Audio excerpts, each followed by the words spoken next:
안녕하세요. 저는 40대 중반의 귀한 딸을 낳아 행복한 육아 생활을 보내고 있는 평범한 여성이에요.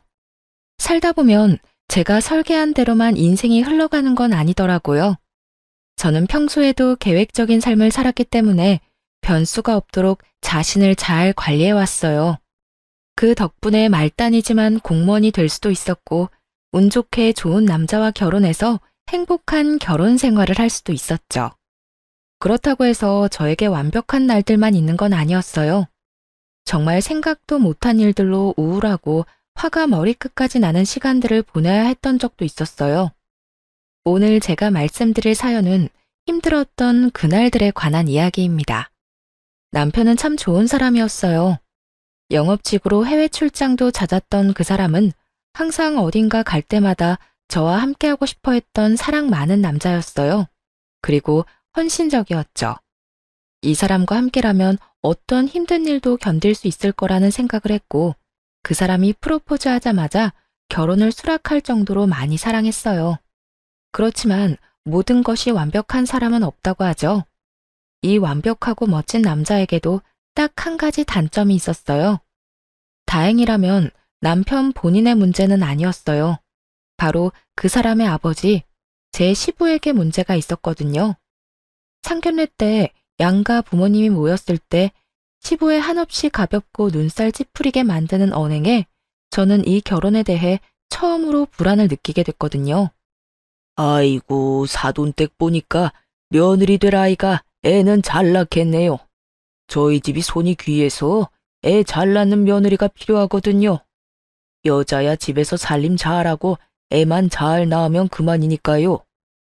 공무원 딸을 자랑스럽게 여기던 친정아버지의 표정이 확실하게 기분 나빠 보였어요.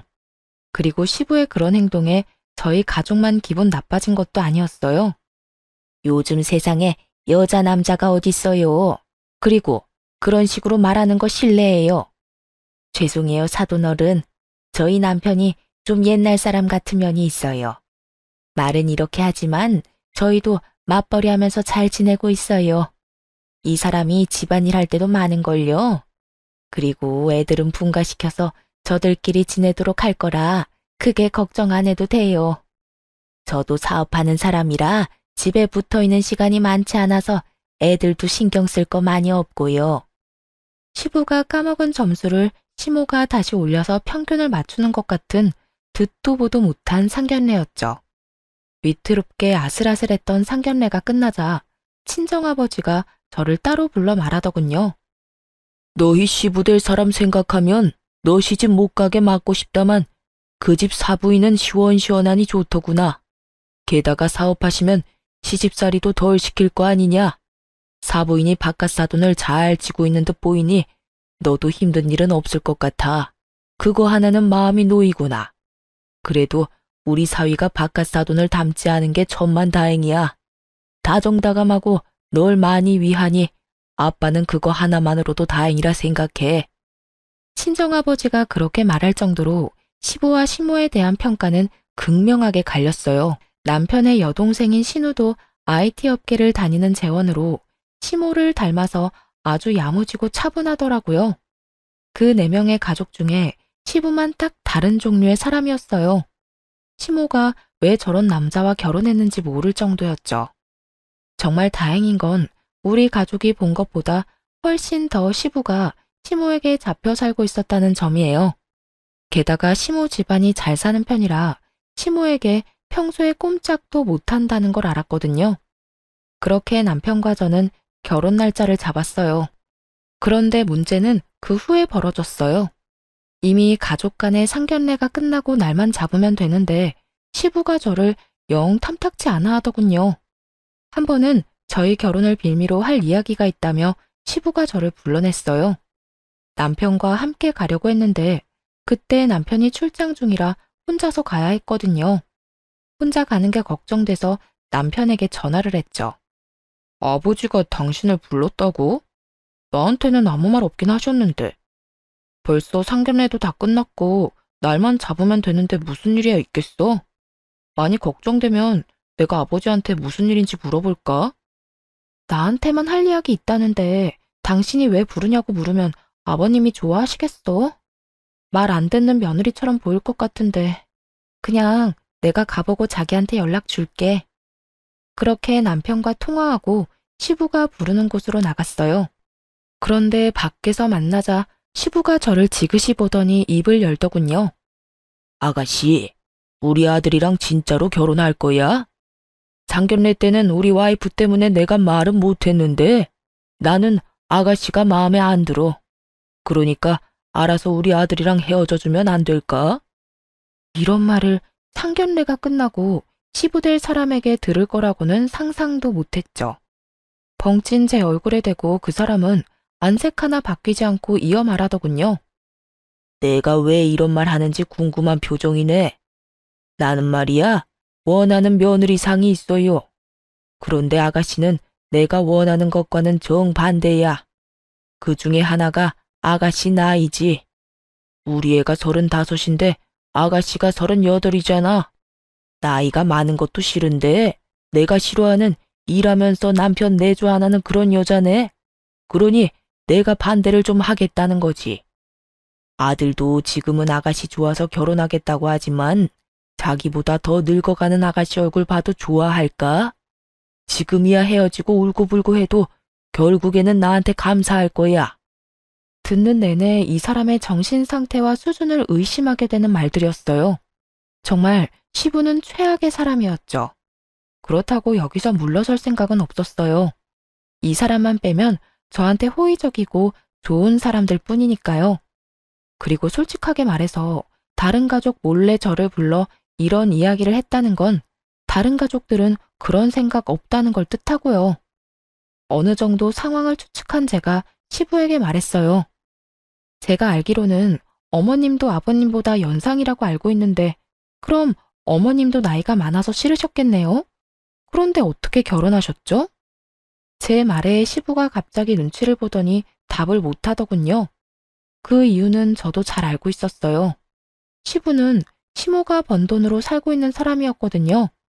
시부의 직장 역시 시모의 친정에서 마련해 준 것이었고요. 제가 시모를 걸고 넘어가자 아무 말 못하는 것부터가 그 증거였죠. 저는 그 사람이랑 파혼할 생각 없어요. 말씀 다 끝나셨으면 가봐도 될까요? 사실 여기 오기 전에 그이한테 아버님이 몰래 보자고 했다고 벌써 말했거든요. 제 말에 시부 얼굴이 깜짝 놀라더군요. 그렇잖아도 자기가 먼저 아버님한테 전화해서 무슨 일인지 물어봐 줄까 하고 이야기하던데 제가 우울한 목소리로 전화하면 아버님한테 오늘 무슨 이야기 했는지 전화할 수도 있겠네요. 제 말에 시부가 확 얼굴을 일그러뜨리더니 저한테 경고를 날리더군요. 오늘 이야기 아들한테 할 거야? 그건 아버님 하시는 거에 따라 다르죠. 의기양양하게 말했지만 사실 알 수 없었어요. 남편이 제 편을 들지 시부의 편을 들지 남편은 가족을 소중히 하는 남자였으니까요. 시부와 제가 정반대의 주장을 하게 됐을 때 누구를 선택할지 알 수 없었어요. 그래서 저도 시부에게 강하게 나갈 수 없었어요. 그래도 당분간의 시간은 벌었고 시부가 시모의 눈치를 본다는 사실을 알았으니 그 부분을 공략할 생각이었어요. 아버지랑 이야기는 잘했어? 저녁에 남편이 걱정이 됐는지 먼저 제게 연락을 했더라고요. 아버님이 나에 대해서 집에 따로 말씀하신 건 없어? 남편의 물음에 저도 물음으로 답할 수밖에 없었어요. 상황을 파악하려면 남편 상황도 알아야 하니까요. 사실은 그렇게 좋게 보신 건 아닌데 어머니랑 동생이 당신을 마음에 들어 하셔서 아버지도 그 뒤로는 아무 말도 안 하셨지. 왜? 당신한테 뭐라고 해? 정말 다행스러운 정보였죠. 내가 좀 모자라 보였나 봐. 나보다 더 좋은 며느리를 보고 싶다는 식으로 이야기하셔서 좀 놀랐지. 뭐? 아버지한테 내가 말해놓을까? 자기가 나를 좋아하는 것보다 훨씬 더 내가 자기를 좋아한다고?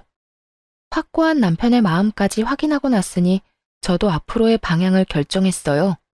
시모를 공략해서 시부가 그딴 말은 할 수도 없게 만들어주겠다고요. 말만으로도 너무 고마워. 그러면 어머님이 어떤 거 좋아하는지 알려줄래? 그리고 평소 성격이 어떠신지도 알려줘. 저는 남편에게 시모가 좋아하는 것들에 대해 알아냈어요. 그리고 다음 날부터 시부 몰래 천천히 시모의 마음에 들기 위해 하나하나 준비했어요. 그리고 6월의 어느 날 아침부터 시댁을 찾았어요. 뜬금없이 찾아온 저에게 남편도 시모도 깜짝 놀라더라고요. 사실은 남편에게 아무 말 없이 찾아온 거였거든요. 어? 오늘 무슨 일로 우리 집까지 왔어? 우리 오늘 일정 있는데. 그래, 네가 와줘서 좋은데 우리 가족끼리 일이 좀 있어서 나가봐야 하는데. 시모는 난감한 표정으로 말하더군요. 그래서 제가 하얀색의 작은 조화꽃을 건네며 말했어요. 알고 있어요. 오늘 그이 외할머님 기일이잖아요. 작년에 들었어요. 사실 오늘 와야 할까 말아야 할까 고민 많이 했거든요. 그래도 저희 이제 상견례까지 했고 곧 가족 되는데 이런 행사에는 빠지면 안 될 것 같아서 이렇게 연락도 없이 불쑥 찾아뵙게 됐어요. 혹시 제가 잘못한 걸까요? 제 말에 시모가 눈시울을 붉히더니 기특하다는 듯 제 얼굴을 보더라고요. 그러면서 제가 건넨 꽃다발을 안고는 저를 꼭 안아주시더라고요. 너무 고맙다. 어쩜 이렇게 섬세하니? 그래, 너도 이제 가족이지. 우리 같이 가자. 그러자 시부가 뒤에서 또 초를 치는 소리를 하더군요. 상견례 했다고 가족은 아니지. 아가씨 경우가 없네. 가족 행사에 이렇게 다짜고짜 끼어들면 어떡하나? 생각이 짧아도 이렇게 짧을 수가 없어. 그리고 너 아직 우리 가족 아니야. 여보, 당신이 지금 그런 말 할 때예요? 오늘 무슨 날인지 아침까지도 몰랐던 사람이 당신이잖아. 우리 엄마 기일이라고 내가 며칠 전에도 이야기했어요. 그런데 아침부터 늦잠 자고 잊어버리고 말이지. 새아가 밥만 좀 본받아요. 아직 결혼도 안 했는데 상견례 했다고 벌써 시댁 외가 챙기는 기특한 며느리야. 당신 저번에 상견례 할 때부터 이상해? 대체 얘가 뭘 했다고 이렇게 매번 딴지를 걸어요? 아니, 그렇게 치면 당신이 제일 이상하지. 집에 사람을 들이는 일이야. 한번 보고 뭐가 그렇게 마음에 들어? 집에 사람이 드는 일이니까 좋은 거죠.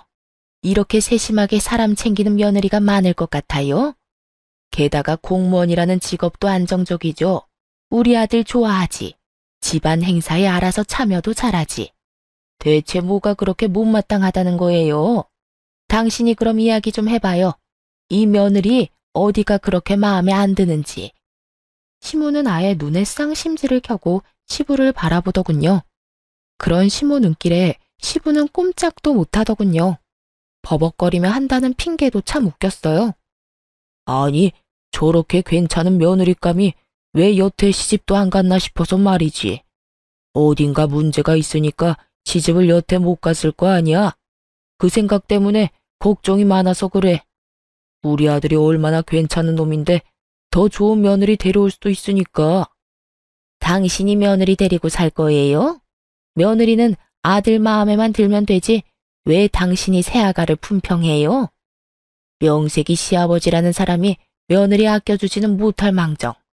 시어머니도 안 하는 시집살이 시킬 셈이요. 그리고 아들이 좋다잖아요. 시모 말에 시부가 아무 말 못하고 고개만 숙였어요. 아버지, 저 이 사람 많이 좋아해요. 그러니까 이제 그만 허락해 주세요. 제가 이 사람 좋아하게 된 이유 중에 하나가 엄마랑 많이 닮아서거든요. 몇 년 만에 공무원 합격할 만큼 노력하는 사람이기도 하지만 엄마처럼 정도 많고 주변 사람 잘 챙기는 사람이에요. 부지런해서 하나부터 열까지 자기 손으로 해내려는 욕심 많은 사람이기도 하고요. 엄마랑 정말 닮아서 보고 있으면 도와주고 싶고 함께 해주고 싶고 걱정해주고 싶은 사람이거든요.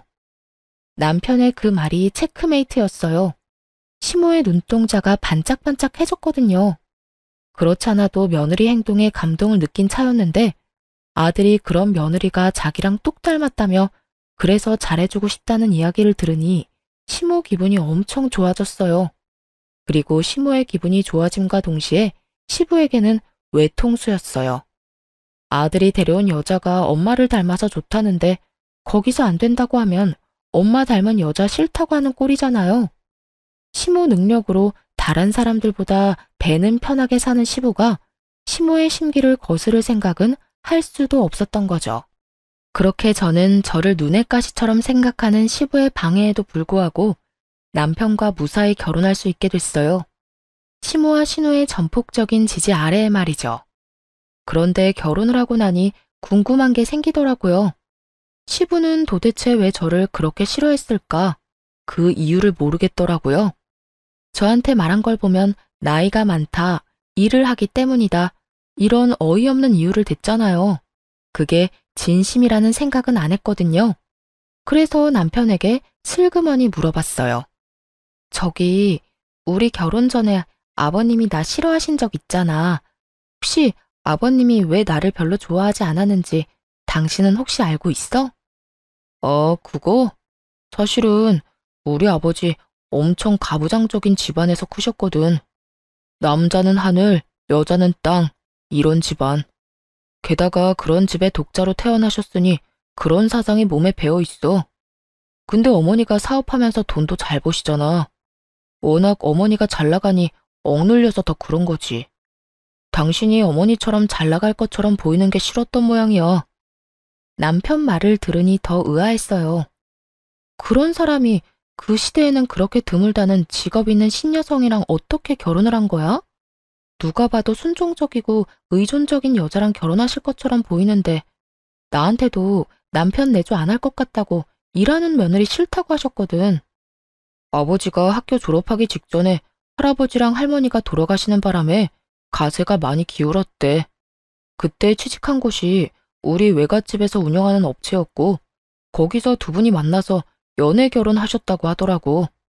그래서 아버지한테는 어머니 집안 분위기 자체가 완전 정반대라 많이 눌려 사신 것 같더라고. 나는 솔직히 이해는 안 가지만 어린 시절을 떠받들며 살아오셨는데 여자에게 사업을 할 수 있도록 해줄 만큼 개방적인 외가 집안 분위기가 안 맞아서 그런 것 같아. 그러니까 당신이 이해 좀 해줘. 가만 보니 시부의 콤플렉스 때문에 애꿎은 제가 미움받는 것 같더라고요. 제가 시모와 그런 면에서 많이 닮은 탓에 그 콤플렉스를 건드린 모양이고요. 어쨌든 그 뒤로 시부는 저를 그런 얼토당토 않은 이유로 건드리지는 않았어요. 게다가 시모가 항상 바쁜 탓에 저희는 시댁에 자주 가보지도 못했고 제가 가끔씩 점심시간에 시모와 약속을 잡아 시부 없이 시모와 남편 이렇게 셋이서 식사를 하는 경우가 더 많았죠. 그렇게 별 문제 없이 지내는 것 같은 저희 부부에게도 문제는 있었어요. 바로 2세 문제였죠. 결혼이 결정된 뒤부터 제 나이를 고려해 자연 임신을 하려고 그렇게 노력을 했어요. 그런데 1년이 넘도록 임신이 안 되더군요. 솔직히 저는 제 탓이 아닐까 하는 생각을 했어요. 일단 나이가 제가 더 많잖아요. 게다가 38이라는 늦은 나이에 결혼을 하기도 했고 그래서 초반에 병원에 가자는 이야기를 남편에게 못하겠더라고요. 그런데 도저히 안 돼서 병원을 예약했어요. 난임센터를 방문하기로 결정하고 예약일이 다가오는데 남편의 갑작스러운 해외 출장이 잡혔어요. 이번에는 문제가 생겨서 가는 출장이라 어쩔 수 없이 꼭 가야 한다고 하더군요. 그렇게 저 혼자 예약한 병원으로 향했죠. 솔직히 병원 예약을 다음으로 미룰까 생각도 했는데 혹시라도 이 난임이 나이의 문제라면 한시라도 일찍 이유를 알아내는 게 중요할 것 같다는 생각이 들었거든요. 그래서 저 혼자라도 가기로 했어요. 그렇게 남편 없이 혼자 검사를 하고 왔는데 결과가 좋지 않았어요. 노화로 난소 기능이 저하됐다는 이야기를 들었죠. 다행인 건 임신이 아예 안 되는 건 아니라는 거였어요. 시험관으로 충분히 가질 수도 있다고 했죠. 출장에서 돌아온 남편은 그런 저를 위로해줬어요. 시험관 시술을 준비해야 했지만 저도 충격을 많이 받은 터라 마음을 추스르고 시험관 준비를 할 생각이었어요. 이 사실을 시부모에게 알리는 것도 걱정이었거든요. 남편은 어머니라면 이해해 줄 거라며 아버지에게는 나중에 알리고 어머니한테만 알리면 되지 않겠냐고 하더군요. 저도 그게 좋은 생각인 것 같아 시모에게 전화로 이야기를 먼저 꺼냈어요. 그랬더니 시모가 괜찮다고 너야말로 괜찮냐며 저를 위로해 주셨어요. 시모의 위로에 얼마나 울었는지 몰라요. 그런데 그 다음날 시모가 가족 식사를 하러 시댁에 한번 들르라고 하더군요. 마음 고생한 며느리에게 밥이라도 함께 하자고 하는 것 같아 고마운 마음에 시댁에 들렀어요. 그런데 시부가 집으로 들어온 저한테 대뜸 삿대질을 하며 소리를 질렀어요. 너 불임이라며? 내가 이럴 줄 알았어. 그래서 너랑 우리 아들 엮어주기 싫었던 거야. 다 늙어서 젊은 애랑 결혼하면서 애도 못 만들어주는 게 될 일이야? 어떤 상황에도 애는 낳아줘야지.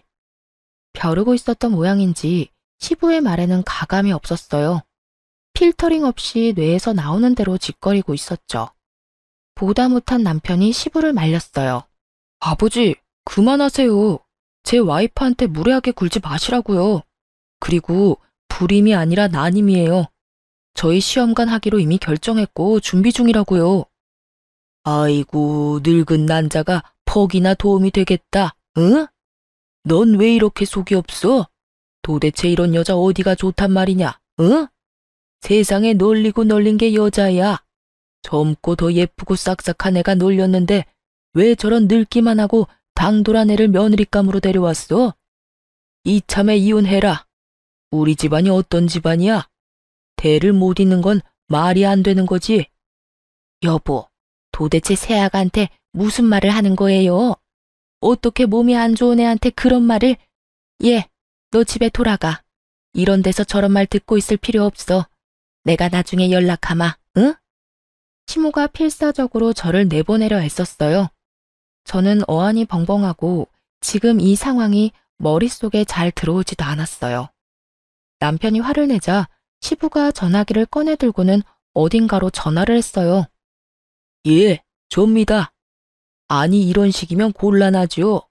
애도 못 낳는 딸을 손이 귀한 집에 시집을 보내면 어떡합니까? 우리 집안 대 끊기면 당신네가 책임질 거야? 응? 정말 경악스럽게도 그 인간은 저희 아버지에게 직접 전화해서 따졌어요. 남편이 놀라 시부의 전화기를 빼서 강제로 꺼버렸어요. 아버지, 이런 식이면 저 다음부터 아버지 안 봐요. 왜 이렇게 사람이 무례하고 잔인해요? 제가 사랑하는 여자고 저는 애 없어도 상관없다고 몇 번이나 말했잖아요. 아버지 이런 식이면 저 절대로 애 가질 생각 없어요. 남편이 화나서 시부에게 퍼붓는 동안 제 핸드폰이 끊임없이 울렸어요. 친정아버지 전화였어요. 제 어깨를 감싸며 시부로부터 보호하듯 서 있던 시모가 친정아버지의 전화를 보고는 시부 앞에 나섰어요. 여보, 내가 말했죠? 행동 조심, 말 조심. 당신 그렇게 마음 가는 대로 살다 보면 분명히 나중에 문제 생길 거라고 말했는데도 이런 짓을 저질러요? 며느라기 눈에 눈물 나게 하지 마요. 그러다 당신 눈에 피눈물 나면 어쩌려고 말을 함부로 해요? 그리고 며느리 당신이 데리고 살 거예요? 당신이랑 같이 살 며느리도 아닌데 왜 당신이 그렇게 신경을 써요? 데리고 살 사람은 우리 아들이고 아들이 좋다니 앞으로 며느리한테 신경 쓰지 마요. 아버지, 진짜 너무해요. 같은 여자로서 저도 얼마나 화나는지 모르죠? 세연이가 우리한테 얼마나 잘했는데 진짜 아빠 잘한 일 하나도 없어. 사람이 어떻게 이렇게 잔인해? 이제 언니도 우리 가족인데. 시부를 제외한 나머지 가족들이 저를 보호하고 나섰고 저는 그런 가족들의 위로와 걱정을 한 몸에 받았어요. 아가, 미안하다. 이런 꼴 보게 하려고 오라고 한 게 아니야. 네가 힘들어 보이길래 밥이나 든든히 먹이고 신경 쓰지 말라고 우리는 그런 거보다 네가 더 중요하다고 그렇게 말해주려고 부른 거야. 아프고 힘든 일을 누가 원해서 겪겠니? 어쩌다 보니 어쩔 수 없이 이유도 없이 그렇게 다가오는 게 그런 일이라는 걸 우리가 모르지는 않아. 그러니까 너무 자책하지도 말고 힘들어하지도 말고 네 시아버지 정신 나간 소리도 귀담아 듣지 말고 네 남편 말만 듣고 살아. 그 위로에 눈물이 어찌나 나는지. 3명의 시댁 식구들이 너무 잘해줬기에 이혼은 생각지도 못했어요. 저 한 사람이 이 물을 모두 흐리고 있구나 하는 생각을 했죠. 그리고 속으로 언젠가 저 뺀질거리는 얼굴에 한 방 먹을 날이 오기만을 빌었죠. 그 뒤로 시모와 남편의 배려로 저는 시부와 만나지 않게 됐어요. 그런데 얼마 지나지 않아 시부와 자리를 함께할 일이 생겼어요. 바로 신우의 상견례 자리였죠. 남편도 미안하다며 조용히 밥만 먹고 오자고 이야기했었어요. 그런데 그날 완전 엄청난 문제가 생겼어요. 그것도 시부의 입방정 때문에요. 사실 가서도 시모는 제가 시부와 조금이라도 같이 있거나 가까이지 못하도록 만들어줬어요. 그래서 시부가 저에게 시비를 걸지도 못했죠. 그리고 상식적으로 이런 자리에서 며느리에게 시비를 거는 시부를 보고 그 결혼이 성사될 리 없잖아요. 그래서인지 냉랭하기는 했지만 상견례 자체의 분위기는 나쁘지 않았죠. 그런데 시부가 곁들여 나온 인삼주를 꼴깍꼴깍 마시기 시작하더니 정신 나간 소리를 입 밖으로 내는 거예요. 사돈, 우리 딸이 제 입으로 말하기도 그렇지만 참 괜찮은 딸입니다. 데려가시면 횡재하시는 거예요. 예, 그렇겠지요. 저희도 그렇게 생각하고 있습니다. 저는 남 좋은 일만 해주는 사람이에요. 보세요. 억만금을 줘도 부족할 만큼 귀한 제 딸은 남의 집에 보내고 저희 집에는 망가진 걸 데려왔으니 제가 원통해서 요즘 밤마다 잠이 안 와요. 세상에 며느리가 불임이라 애를 못 낳는다는데 이보다 더 나쁜 일이 어디 있겠습니까? 아들이 둘인 것도 아니고 하나뿐인데 말이죠. 여자가 할 일이 뭐예요?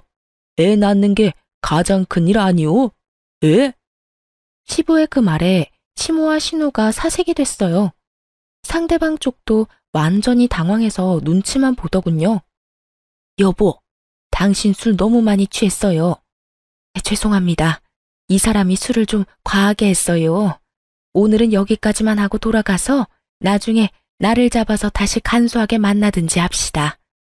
시모가 겨우겨우 상황을 정리하고 남편은 화가 끝까지 난 상태로 시부를 집으로 데리고 왔어요. 오는 길에 시부가 술이 좀 깼는지 집에서 완전 난리를 피웠어요. 내가 못할 말했어? 애 못 낳는 거 보고 애 못 낳는다고 그러지. 쓸데없는 거 맞잖아. 아빠, 어떻게 그런 말을 제 상견례에서 하실 수 있어요? 도대체 새언니 이야기는 거기서 왜 해요? 제 상견례잖아요.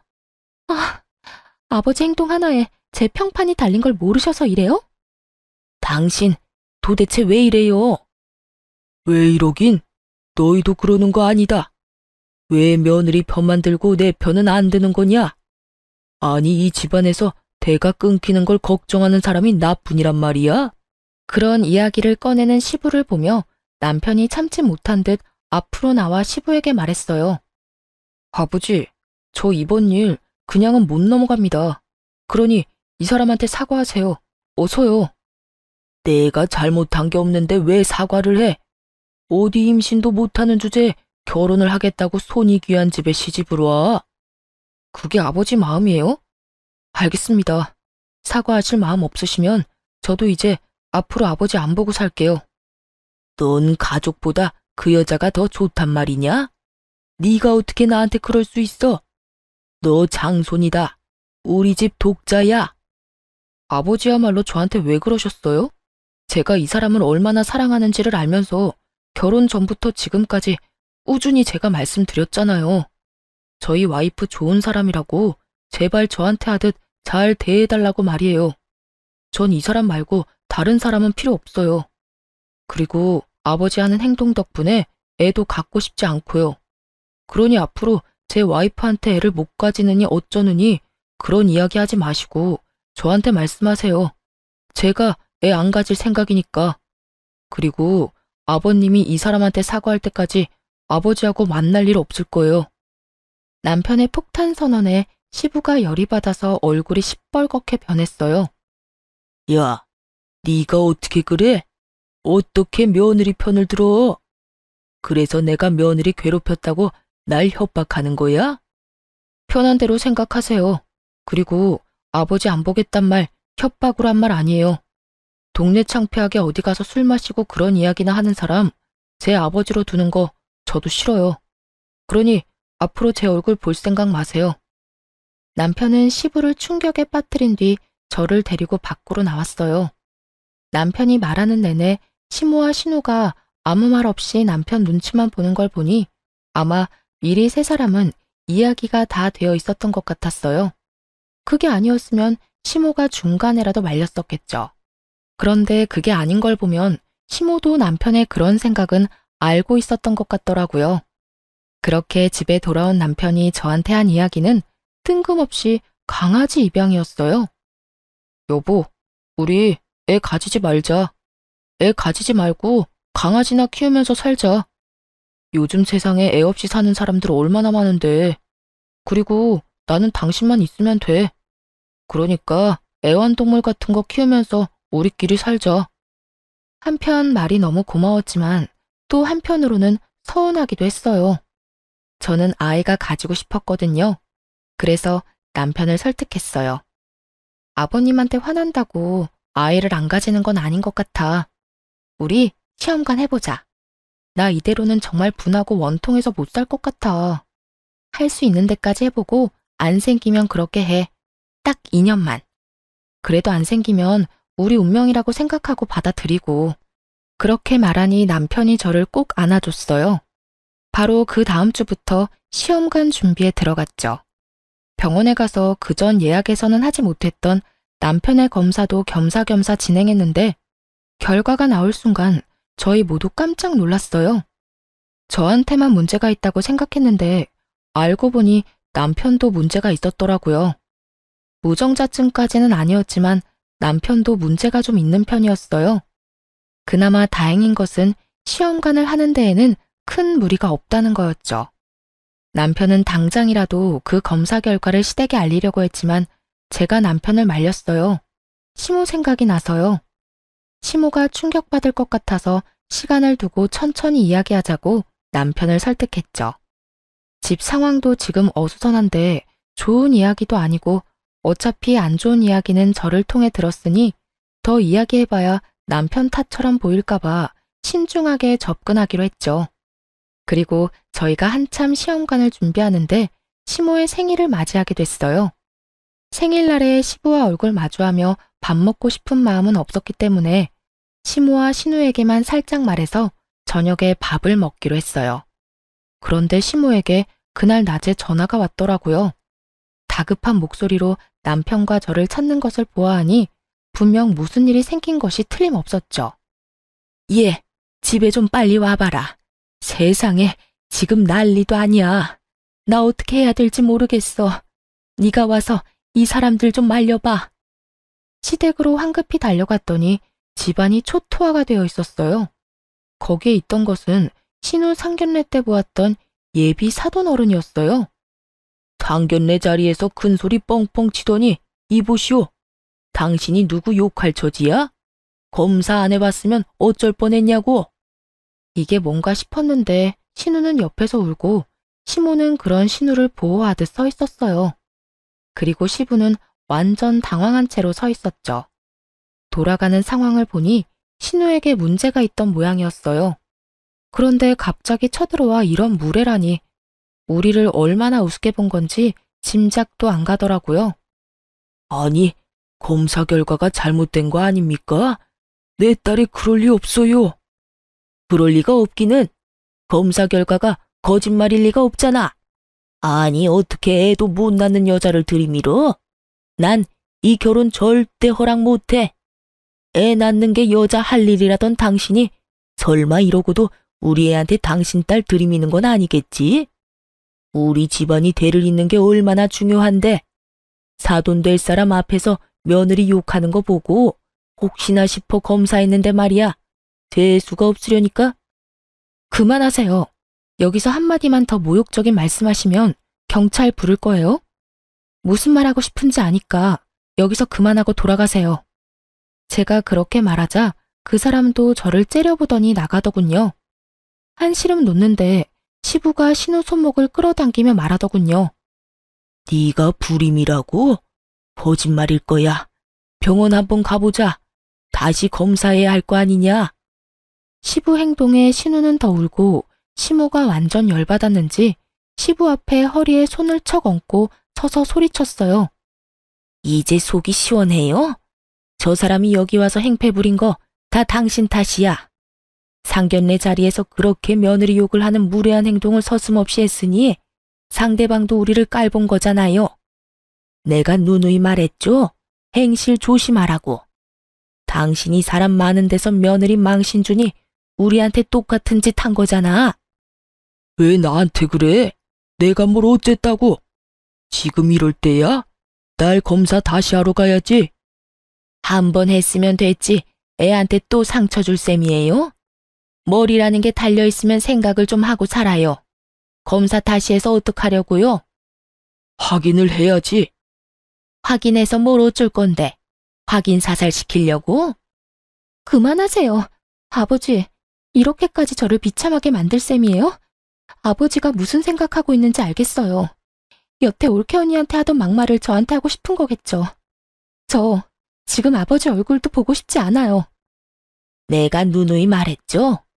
남의 눈에 눈물 나게 만들지 말라고.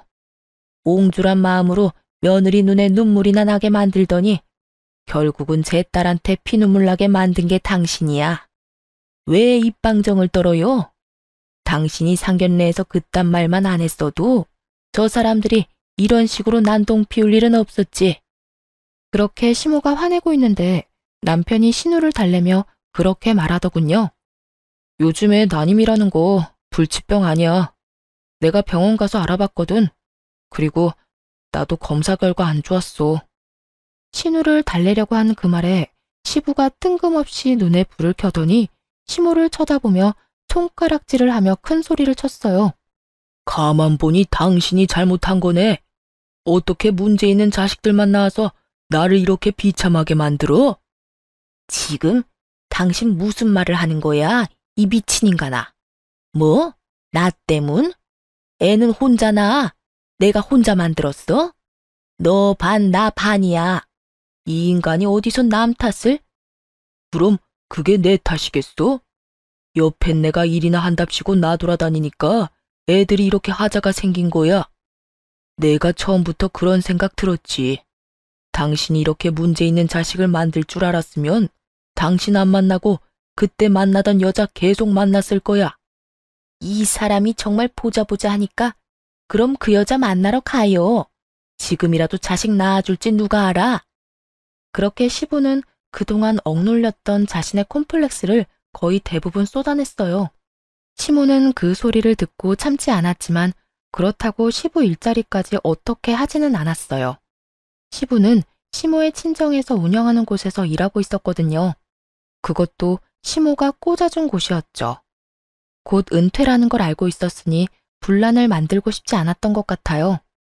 은혜도 모르고 시모에게 네 잘못이라며 말하는 시부를 보니 참 갈 때까지 갔구나 싶었어요. 두 분이서 싸우는 걸 구경하고 있을 수만은 없어 남편이 대충 두 분을 떼어놓고 저희는 집으로 돌아왔어요. 남편은 그 뒤로 진짜로 시부와 연락을 끊었고 신우도 연락을 하지 않는다고 하더군요. 그 말이 사실인 게 시부가 정말 오랜만에 저한테 전화를 했거든요. 남편이 전화를 받지 않으니 제 번호로 전화할 수밖에 없었을 거예요. 네가 우리 아들 숨겼지? 이놈의 아들들이 하나같이 아버지 말은 안 듣고 말이야. 중간에서 나랑 연락하지 말라고 한 거 너 아니야? 어린 년이 싸가지가 없어. 그이가 아버님 연락 안 받는 건 저 때문이 아니에요. 아버님 때문이죠. 그리고 기분은 좋으세요? 저희 아버지한테 했던 말들 고스란히 돌려받았잖아요. 딸 트집 잡아 욕하고 덤비는 시댁 보는 기분은요? 다행이라고 생각해요. 얼마 전에 아버님 때문에 듣지 않아도 될 말까지 들은 저희 아버지 기분을 알게 됐잖아요. 그리고 자식들하고 연락하고 싶으면 자식들한테 직접 연락하세요.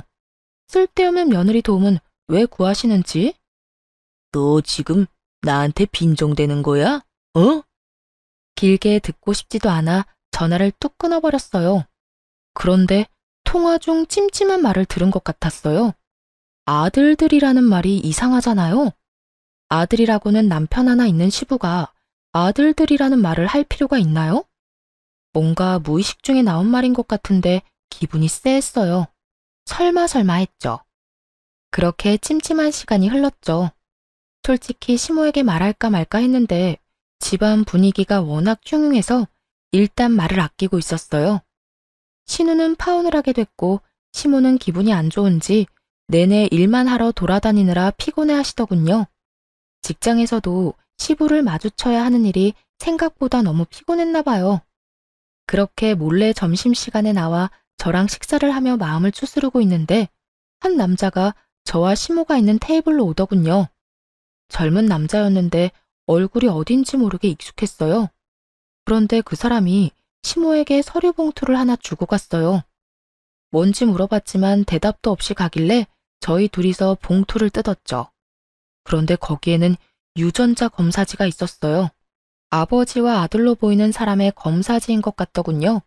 그 봉투 안에 USB가 같이 들어가 있었어요.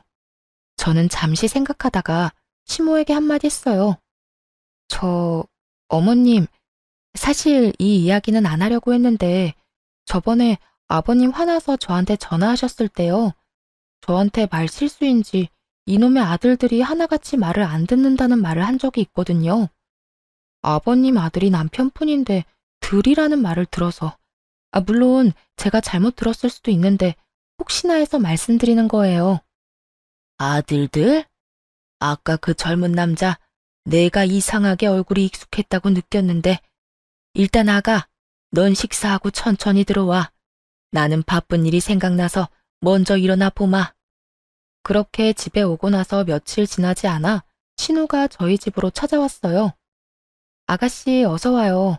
몸은 좀 어때요? 신우가 저희 집에 찾아온 것이 저와 동변상련의 아픔을 나누고자 온 것 같아서 저도 신경을 많이 썼거든요. 그런데 그게 아니었어요. 언니, 큰일 났어요. 저희 집 이제 진짜 되돌릴 수 없게 돼버렸어요. 무슨 일인데 그래요? 혹시 그 사람이 또 쳐들어왔어요? 아니요, 그게 아니라 엄마가 아빠한테 이혼하자고 소짝 날렸어요. 뜬금없는 시부모의 이혼 소식을 믿기 힘들었어요. 그게 무슨 말이에요? 두 분이 이혼을?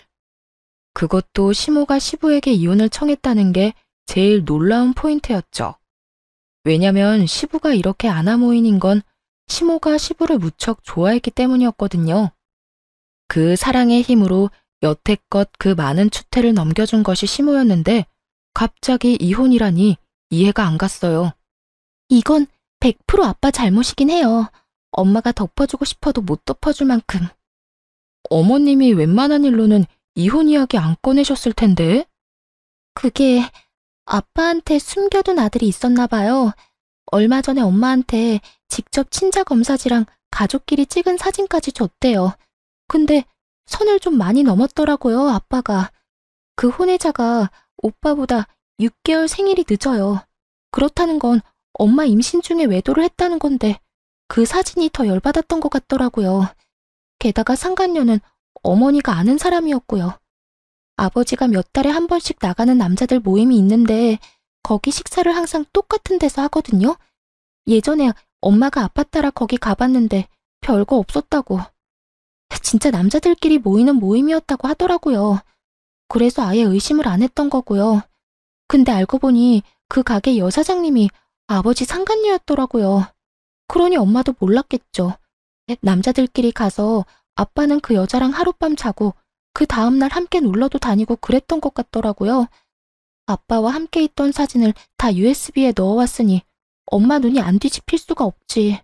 거의 10년 넘게 외도를 했던데 지금은 청산했다고 하지만요. 참 대담한 시부가 아닐 수 없었어요. 몇십 년을 한결같이 시부에 대한 애정으로 인내해온 시모에게 이런 뒤통수를 때릴 줄 누가 알았겠어요? 근데 그 사람은 왜 지금 어머님한테 다 밝힌 거예요? 혼외자 말로는 자기 크는 동안 양육비도 한 푼 안 줘놓고 버렸대요. 그래서 결혼할 때는 그 양육비 대신 결혼 자금을 아빠한테 받아가려고 했다고 해요. 근데 아빠가 절대 안 된다고 매몰차게 거절해서 열받아서 엄마한테 그걸 보냈다고 하더라고요. 그리고 자기는 이제까지 아빠 없이 컸으니 지금이라도 소송해서 아빠 되찾겠다고 저러니 엄마 입장에서는 곤란한 거죠. 이야기를 들을수록 머리가 아파왔어요. 그래서 어머님이 이혼 이야기 하신 거네요. 엄마가 뭐라는 줄 알아요? 아무데나 씨 뿌리는 바람둥이보다 씨 없는 순정남이 낫다고. 앞으로 아들 며느리 딸한테 그 지조 없고 더러운 생식 능력 자랑하지 말고 입 다물고 이혼 준비나 하라고 했어요. 시부가 그렇게나 중요하게 여기던 씨 때문에 결국은 이런 사달이 났으니 그 뒤로 어떻게 됐냐고요? 아주 지옥이었죠, 시부에게. 그 혼의 자식이 진짜로 친자 소송하는 바람에 시모는 시부와 빠르게 손절하고 이혼했고 시부는 위자료 내고 재산 분할은 거의 받지 못했다고 하더군요. 시모나 시부 이름으로 된 재산이 없었거든요. 거의 대부분이 재단 이름으로 되어 있어서 재산 분할 대상에 들지 않은 것 같았어요.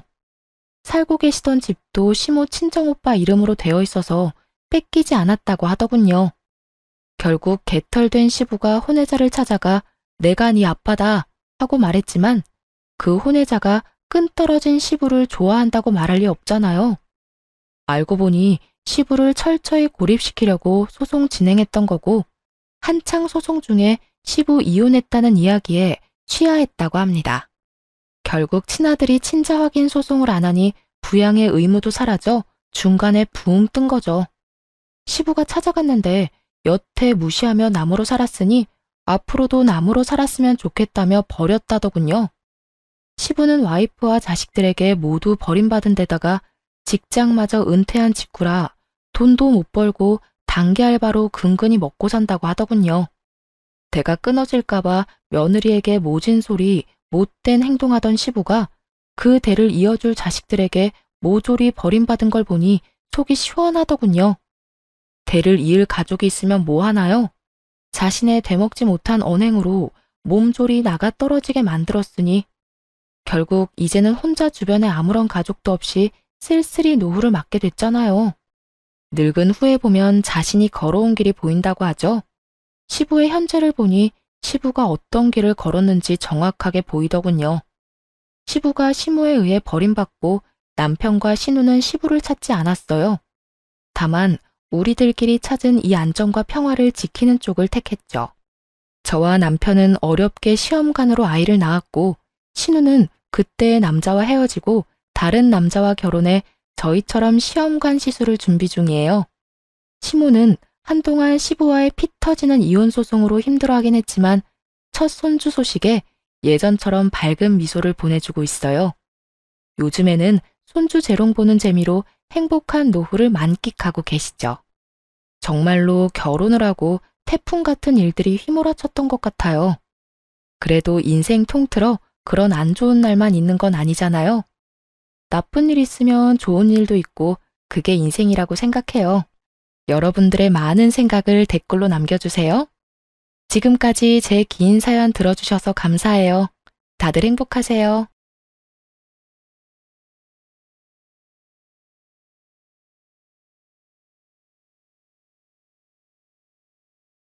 안녕하세요. 저는 30대의 돌싱녀가 된 여자입니다. 저는 극성인 시모와 돈 무서운 줄 모르는 남편에게 질려버려 이혼을 선택하게 되었는데요. 처음부터 남편이 이혼을 하게 만들 만큼 최악의 인간이었던 건 아니었어요. 저희는 결혼 생활을 할 때 각자 번 돈은 알아서 관리하고 있었는데요. 그걸 제안한 사람이 다름 아닌 남편이었어요. 결혼을 준비하기 시작할 때 남편이 제일 처음 저에게 제안한 것이 돈 문제였어요. 자기야, 우리 결혼하게 되면 돈은 어떻게 관리할 거야? 돈 관리? 글쎄, 따로 생각해 본 적이 없는데. 왜? 따로 생각해 둔 게 있는 거야? 내 생각엔 돈 관리는 따로 했으면 좋겠어. 주변에 결혼한 친구들 보니까 양가 부모님들 챙기는 것 때문에 많이들 싸우더라고. 그게 다 돈 관리를 같이 해서 일어난 문제잖아. 하긴 내 주변에도 그런 것 때문에 많이들 싸우더라. 누구 집에 뭘 더 얼마만큼 해줬다면서 섭섭하다고 싸우더라고. 맞아. 그러니까 우린 애초에 그럴 필요 없이 돈 관리 따로 하면서 각자 집은 알아서 챙기자. 생활비는 한 통장에 모아서 같이 쓰고 적금 같은 것도 같이 들긴 하는데 나머지 돈은 알아서 관리했으면 해. 어때? 난 괜찮아. 그렇게 하자. 사실 처음엔 좀 치사하다는 생각이 들기도 했어요. 아무래도 남편의 연봉이 저보다 더 높은데 돈을 따로 쓰자고 하니 치사하다는 생각이 약간 들기도 하더라고요. 하지만 남편의 말처럼 우리 부모 챙기는데 다른 사람 눈치 보지 않아도 된다는 점에선 꽤 괜찮은 제안인 것 같아 군말 없이 받아들이기로 한 것이었죠. 그렇게 결혼을 하고 난 후 저는 회사를 계속 다니게 되었고 남편은 재택근무 중이었는데 살림은 각자 상황에 따라 할 수 있는 것을 나눠서 하고 있었어요. 상황에 따라 남편이 시간이 돼 식사를 차리면 제가 뒷정리와 설거지를, 남편이 빨래를 하면 제가 건조를 하고 나머지 정리를 하는 식으로 말이에요. 그런 생활이 저희에겐 꽤 합리적이라 생각했는데 시모에겐 그렇지 않은 모양이었어요. 이 사실을 안 시모가 노발대발 화를 내기 시작하더니 결국 극성을 부려 저희 집 근처로 이사까지 와버렸으니까요. 나 이사했다. 너희 집 근처로. 네? 이사요? 언제 이사까지 하셨어요? 지난주에 했어. 마침 근처에 괜찮은 집이 있길래 그냥 급하게 해버렸지. 정리도 다 했으니 와서 뭐 할 필요도 없다.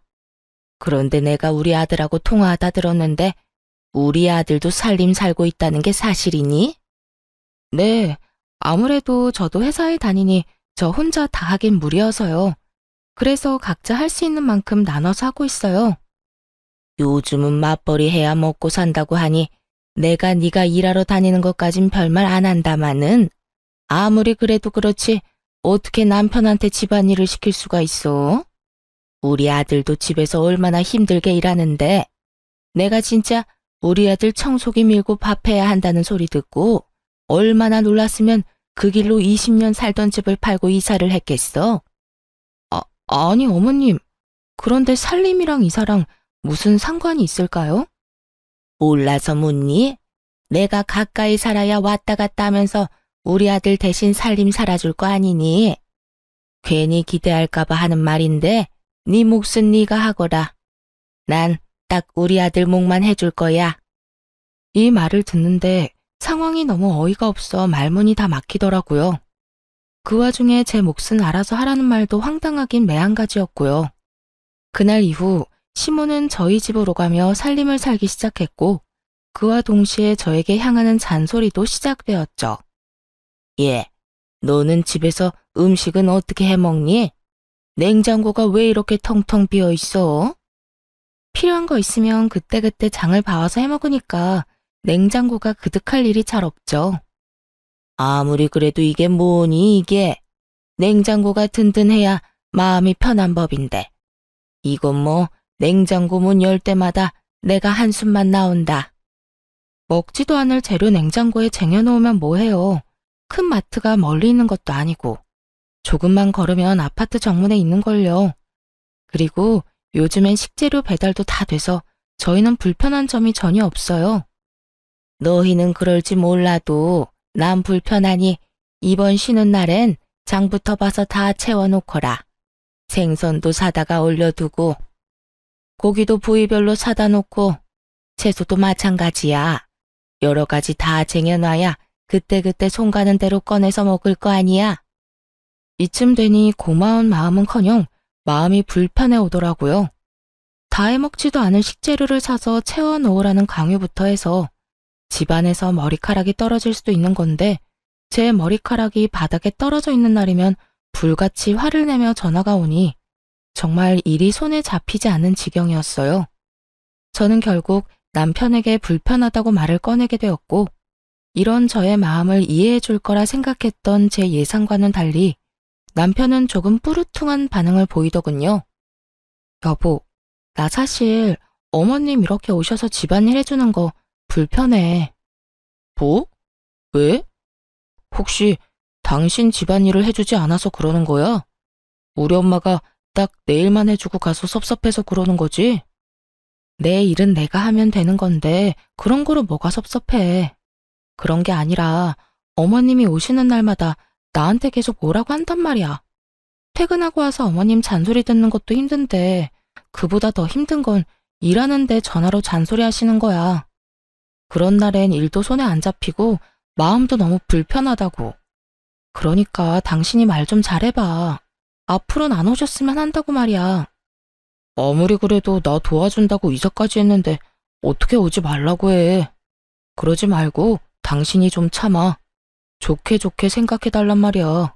나 사실 집안이라는 거 힘들었어. 같이 해야 하는 일이니까 나도 집에서 일하면서 중간중간 했었는데 그만큼 집중도 안 되고 나름 힘들었다고. 그런데 엄마가 와서 도와주면서 일에 집중도 더 잘 되고 일할 시간도 늘어서 그만큼 능률도 좋아졌어. 그까진 남편이 뭐라고. 제 일엔 지장이 되지만 남편의 일에 도움이 된다고 하니 또 마음이 약해지더군요. 그럼 당신이 잘 말해서 나 회사에 있을 때 전화는 하지 말라고 해줘. 좋게 말할 수 있으면 잔소리도 좀 하지 말라고 해주고. 내가 정말 잘못해서 듣는 소리면 나도 그러려니 하겠지만 솔직히 어머님이 나한테 하는 말은 전부 어머님 살림 습관에 우리 살림을 맞추라는 강요에 가깝잖아. 여긴 엄연히 우리 공간이고 우리 스타일이 있는 건데 어머님 마음대로 어머님 뜻대로 다 하려는 거 싫어 난. 그 정도는 해줄 수 있지? 그래, 알겠어. 내가 그 정도는 엄마한테 잘 이야기해 볼게.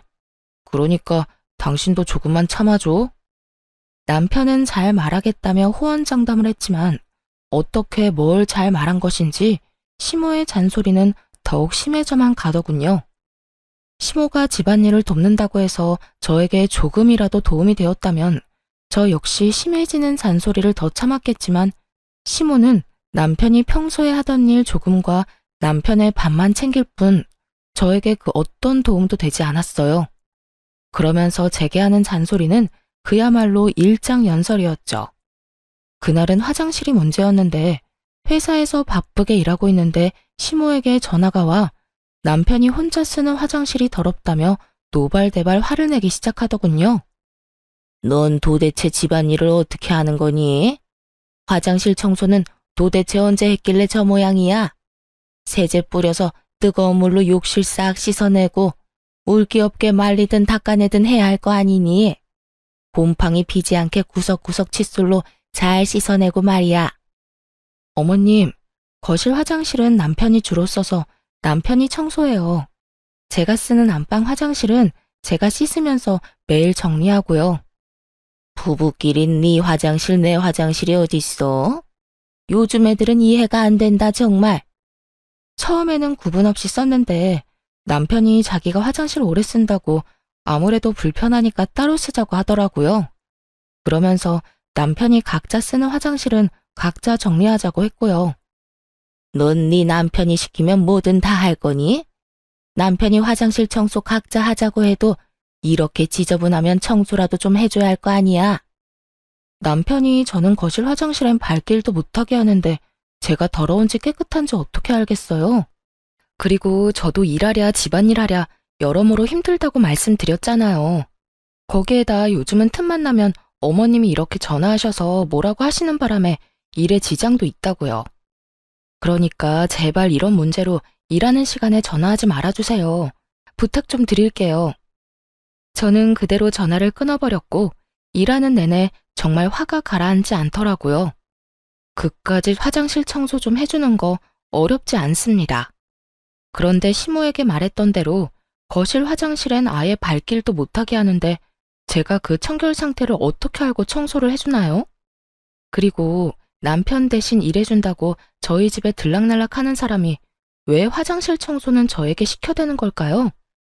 제가 무슨 화장실 청소나 하려고 결혼한 것도 아니고 정말 화가 쉽사리 가라앉지 않더라고요. 전 기분이 상할 대로 상해버린 채로 퇴근을 하게 되었고 집으로 들어서자마자 남편에게 이렇게 말했어요. 당신 화장실 청소 좀 해. 화장실? 웬 화장실? 지금 바빠서 그러는데 바쁜 것만 끝내놓고 할게. 그래놓고 또 잊을 거잖아. 그러지 말고 지금 해. 아, 진짜 오늘따라 왜 이래? 각자 화장실 청소는 각자 알아서 하기로 했잖아. 그랬지. 그랬는데 어머님이 나한테 오늘 또 전화 왔더라. 당신 화장실이 그렇게나 더러운데 왜 청소 안 해주냐고. 그러니까 당장 청소부터 해. 그리고 내가 다시 한번 말하는데 어머님한테 다신 나 회사에 있을 때 그런 전화 하지 말라고 해줘. 나도 낮에 말했는데 아무래도 내 말을 들으실 것 같지가 않아서 말이야. 남편은 저와 눈도 마주치지 않고 알겠다고 하며 화장실로 가버리더군요. 그런 남편의 모습에서 기분이 나빠졌음을 눈치채지 못한 건 아니었지만 그러거나 말거나 달래주고 싶은 마음도 들지 않더라고요. 제가 조금이라도 잘못했다고 생각되었다면 어떻게 해서든 마음을 풀어주려고 노력했겠지만 그날의 전 잘못한 것이 단 한 가지도 없었으니까요. 그렇게 알게 모르게 작은 신경전이 오가는 사이 어버이날이 다가왔어요. 저희 부모님은 가진 것에 비해 검소한 편이셨는데 집안엔 가전, 가구들이 대부분 짧게는 10년, 길게는 20년씩은 좋게 넘은 것들이었어요. 아무래도 그런 부분들이 신경이 쓰였던 전 쓰지 않고 따로 모아두었던 상여금으로 친정에서 가장 오래된 에어컨을 바꿔주기로 마음먹었고 에어컨을 휴대전화로 고르던 중 그 모습을 남편이 보게 되었어요. 에어컨? 갑자기 에어컨은 왜? 아니, 곧 어버이날이잖아. 친정의 에어컨 작년부터 시원치 않았는데 이 김에 바꿔줄까 해서. 그럼 우리 집은? 우리 집은 뭐 해줄 건데? 황당하더라고요. 애초에 돈 관리를 따로 하며 각자 집은 알아서 챙기자고 한 사람이 누군데 저런 질문을 하니까요. 남편은 친정에 용돈 한 번을 준 적이 없었고 오로지 시댁에만 생활비를 제외한 모든 돈을 쓰고 있다는 사실을 뻔히 알고 있어 그 황당함은 더욱 컸어요. 그것뿐만이 아니었어요. 남편이 상여금을 좀 많이 받은 일이 있었는데 그때 그 많은 상여금을 한마디 상의도 없이 시댁 휴가 비용으로 다 써버린 걸 알고 크게 한번 싸운 적도 있었죠. 그때 남편이 저에게 한 말을 아직도 기억해요. 우리 약속했잖아. 생활비만 제외하고 나머지 돈은 알아서 관리하자고. 거기에 상여금도 당연히 포함된 거 아니야? 당신도 상여금 받잖아. 그 상여금을 어디에 어떻게 쓰든 난 상관 안 할 테니까 나한테 뭐라고 좀 하지 마. 다시 한번 말하는데 내 돈은 내 돈이고 당신 돈은 당신 돈이야. 각자 돈으로 효도는 알아서 하자고. 이랬던 사람이 이제 와서 제 상여금으로 시댁을 챙기려고 하니 황당할 수밖에 없는 상황이었죠. 남편은 기대에 찬 눈으로 저를 보고 있었고 전 그런 남편을 한번 흘겨보곤 이렇게 말해주었어요. 잊었어? 각자 돈으로 효도는 알아서 하자며. 이 말도 내가 아닌 당신이 한 말이야. 그래놓고 이제 와서 왜 이래? 그건 당신이 고작해야 용돈이나 드릴 줄 알고 그랬던 거지. 이렇게 비싼 가전 사주는 줄 알았다면 애초에 그런 말을 했겠어. 그러지 말고 우리 집에도 에어컨 좀 사드리자. 우리 집 에어컨도 오래돼서 시원한 바람도 제대로 안 나온단 말이야. 아니면 에어컨 비용만큼 용돈을 드리든지. 그렇게 주고 싶으면 당신 돈으로 줘. 그 많은 상여금으로 어머님 아버님 여행 보내드릴 때는 나보고 그렇게 뭐라고 하더니 이제 와서 이러고 싶어? 말이 나왔으니까 하는 말인데 당신 나랑 결혼하고 우리 부모님 용돈이나 준 적 있어? 각자 집 알아서 챙기자는 핑계로 용돈 한 번 준 적도 없으면서 그런 말하기 부끄럽지도 않아? 뭘 그런 것까지 따지고 드냐? 그래, 알겠어. 우리 집은 내 돈으로 내가 알아서 챙길 테니까 나중에 당신 나한테 뭐라고 하지나 마. 왜 이렇게 비싼 거 해줬냐고 따지고 들지나 말라고. 다 알겠으니까 나한테 피해나 주지 마. 나한테 아무 피해 안 주면 내가 왜 뭐라고 하겠어? 그래? 알겠어. 어디 두고 보자. 그렇게 감정이 상해버린 채 저는 친정에만 에어컨을 장만해드리게 되었고 며칠 뒤 시모 역시 생각지도 못했던 고가의 선물을 받았다는 사실을 알게 되었습니다. 그날은 퇴근이 좀 빨랐던 날인데 집에 돌아가니 그때까지 시모가 집에 있더라고요. 들어가자마자 시모가 손에 쥐고 있던 청소기를 제 손에 쥐어주며 청소나 하고 있으라며 자긴 이만 가보겠다고 가방을 챙기더군요. 그런데 시모가 챙긴 그 가방이 1,000만 원 가까이 하는 명품 가방으로 전에는 못 보던 것이었어요. 저는 설마 하는 마음으로 시모의 가방을 멍하니 보고 있자 시모가 흐뭇한 미소를 보이며 이렇게 말하더군요. 네가 봐도 너무 예쁘지 않니? 이번 어버이날 선물로 우리 아들이 사준 선물이란다. 우리 아들 통도 크지? 아빠한텐 명품 재킷, 엄마한텐 명품 가방. 요즘 우리 아들 덕에 내가 밥을 안 먹어도 배가 부르다니까. 그걸 제 남편이 사드렸다고요? 아버님 재킷까지요? 그래, 내 아들이 이번 어버이날 선물로 사줬다니까. 친구들도 그런 효자가 또 없다면서 부러워들 하는데 내가 아주 어깨가 하늘에 닿을 정도라니까. 하여튼 너도 왔으니 나는 이만 가마. 청소기나 좀 돌리려무나. 시모가 돌아가고 난 후 아무리 생각해봐도 남편에게 그런 큰 돈이 나올 곳이 없더라고요. 그래서 전 돈의 출처에 대해 물어보기 시작했어요. 도대체 돈이 어디서 나서 저렇게 큰 선물을 사드린 거야? 당신 상여금 받는 지도 얼마 안 됐고 보너스 나올 때도 아니잖아. 어디서 나오긴. 우리 아기 낳으면 쓰려고 모으던 적금 깼지. 아무렇지도 않게 당연하다는 듯 남편 명의로 했던 함께 모은 적금을 해지했다고 하는데 정말 기가 막히더라고요. 그것도 저희의 2세를 위해 준비했던 적금을 말이죠. 당신 제정신이야? 지금 적금 깼다는 말이 그렇게 아무렇지 않게 나와? 그건 우리 공동돈인데 그걸 왜 당신 마음대로 손을 대? 그러면 어떻게 해? 필요한 거 뭐 있냐고 여쭤보니 옷이랑 가방이 필요하다는데 그저 그런 걸 사줄 수는 없잖아. 그렇다고 우리 아기를 위해 준비한 돈에 손을 대는 건 아니지. 당신이 무슨 자격으로, 그것도 상의 한마디도 없이. 내가 왜 자격이 없어? 거기엔 엄연히 내 돈도 절반 들어가 있다고. 당신 돈은 몇백 쓰지도 않았으니까 걱정하지 마. 다 돌려줄 테니까. 진짜 저번부터 당신 진짜 치사한 거 알아? 그거 얼마나 한다고 이 난리인지 모르겠네. 내가 이상한 데 쓴다고 그런 것도 아니고. 부모님께 좋은 선물 좀 사드리겠다고 그런 건데 이게 그렇게까지 화낼 일이야?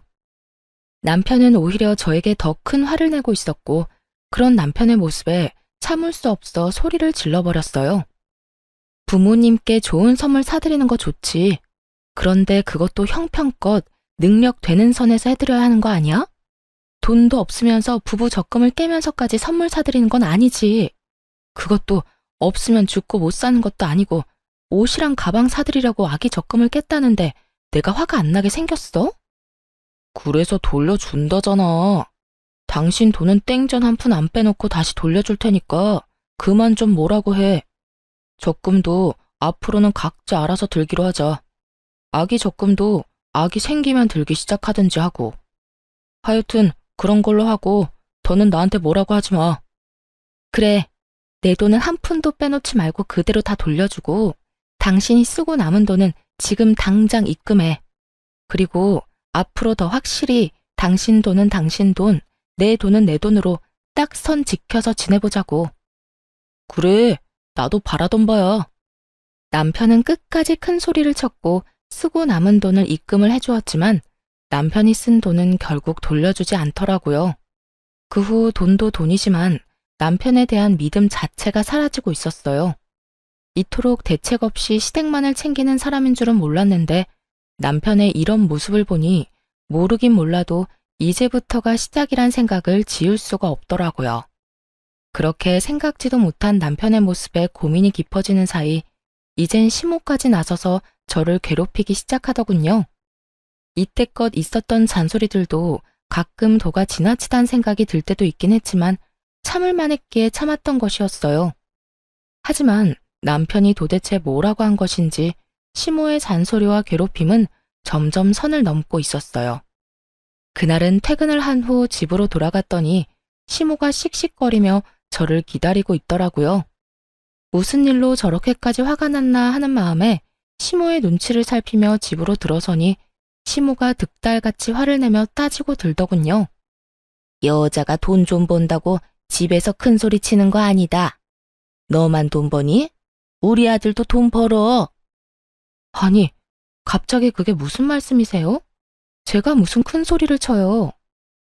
네가 큰 소리 쳤다며. 우리 아들이 너희가 모은 돈으로 우리 선물 좀 사줬다고 노발대발 목에 핏대까지 세워대며 화냈다는 말 다 들었어. 네가 기를 그렇게나 죽여대는데 우리 아들이 어디 바깥 일이나 제대로 하겠니? 어디 하늘 같은 남편을 그깟 돈 때문에 쥐잡듯이 잡아? 혹시나 우리 아들 일 잘못되면 다 네 탓이다. 알겠니? 며칠간 전화가 심하다 싶을 만큼 온다 싶었더니 그 이유가 따로 있었더라고요. 대책만 없는 줄 알았던 남편은 입까지 싼 놈이었고 그새 시모에게 저희가 싸운 이야기를 다 전했던 것이었죠. 웬만하면 모든 상황을 좋게 넘기고 싶어 심하게 대하고 싶지 않았는데 도저히 더는 참으면 안 되겠다 싶더라고요. 그래서 전 시모와 함께 언성을 높이며 하고 싶었던 말을 다 쏟아냈어요. 그러면 제가 참고만 있었어야 했나요? 다른 것도 아닌 저희가 이세가 생기면 저희 아기를 위해 쓸 돈이었어요. 그때 돼서 돈이 없어서 애한테 아끼면서 살고 싶지 않아서 쪼개고 쪼개서 같이 모은 돈이라고요, 그 돈이. 근데 그걸 어머님, 아버님 선물 사줬다고 하는데 제가 가만히 있어야 해요? 가만히 있어야지. 우리 아들이 허튼 데 쓴 것도 아니고 다 우리한테 효도하느라 쓴 돈인데 그걸 가지고 왜 뭐라고 하니? 말이야 바른 말이라고. 생기지도 않은 애보다 낳아준 부모가 먼저 아니야? 부모 좋죠. 그런데 효자 노릇도 그 정도가 있지. 당장 형편도 안 되는데 그런 큰 선물을 했다고 하니 제가 화가 안 나겠어요? 심지어 가방이나 옷이 없다고 죽는 것도 아니고 그저 사치품일 뿐이잖아요. 그러는 네 친정은 에어컨 없으면 죽는다니? 너도 네 친정에 에어컨 해줬다며? 넌 에어컨 살 때 우리 아들한테 물어는 봤니? 시모는 이때다 싶었는지 제가 친정에 사들인 에어컨을 걸고 넘어지더군요. 그 말을 듣는 저는 분노는 더더욱 커져만 가고 있었죠. 어머님, 무언가 크게 잘못 알고 있으신가 본데 그 에어컨은 제가 번 제 돈으로 샀어요. 그 에어컨에 남편 돈은 10원짜리 한 푼도 안 들어갔다고요. 그런데 가방이랑 옷은 아니잖아요. 제 돈도 들어갔을 뿐더러 저한테 한마디 상의도 하지 않았다고요. 애초에 자기 부모 자기가 챙기자고 한 사람도 남편인데 저한테 상의도 하지 않고 그 큰 선물을 같이 든 적금까지 깨면서 샀을 땐 그 정도 잔소리는 먹을 각오하고 샀어야 하는 거 아닌가요? 뭐? 아무리 각자 집은 각자 챙기기로 했어도 네가 이제 우리 집에 시집을 왔으면 우리가 네 부모와 마찬가지인데 네가 시집 와서 우리한테 뭐 해준 게 있니? 기껏해야 명절이나 생일 때 용돈 몇 푼 준 거 말고 큰 선물 준 적도 없잖아. 그냥 우리 아들이 산 선물에 네 성의도 조금 보탰다고 생각하면 너도 나도 좋을 텐데 그걸 트집 잡아서 우리 아들 기나 죽이고 시어미한테 눈 똑바로 뜨고 대들기나 하고. 어머님, 말씀 잘하셨네요. 저는 명절 생신 때 용돈이라도 챙겨드렸죠. 어머님 아들은 저희 부모님한테 이날이 때껏 1,000원짜리 한 장 준 적이 없어요. 그런데 왜 저만 시댁을 챙겨야 하나요? 어머님 같으면 시댁 챙길 마음이 들겠어요? 제 이야기를 들은 시모는 놀란 눈치더군요. 그랬겠죠. 자기 아들이 이날 이때껏 장인어른 장모님께 땡전 한 푼 준 적이 없다는 걸 꿈에도 몰랐을 테니까요. 거기에다 파렴치한 남편과는 달리 저는 예의상 명절이나 생신 때는 용돈이라도 조금씩 챙겨드렸으니 더 할 말이 없는 상황이었죠.